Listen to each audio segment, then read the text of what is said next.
It's not a film that shies away from some of the tough stuff. How early on did you know about the tone that you were aiming for? Did you ever think about softening it? And was it important to you to use some of the racial slurs that were openly used at the time?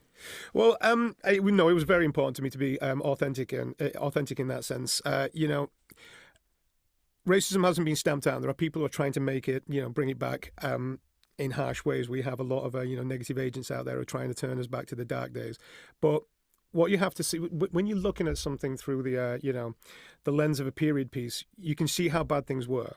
And if you can see how bad things were and how things have got better now, then you can look in the other direction and say that, we don't actually have that much further to go till we can get to the place that we want to be, if that makes sense. Back in the 80s and 90s, when brothers and I were growing up, they weren't microaggressions.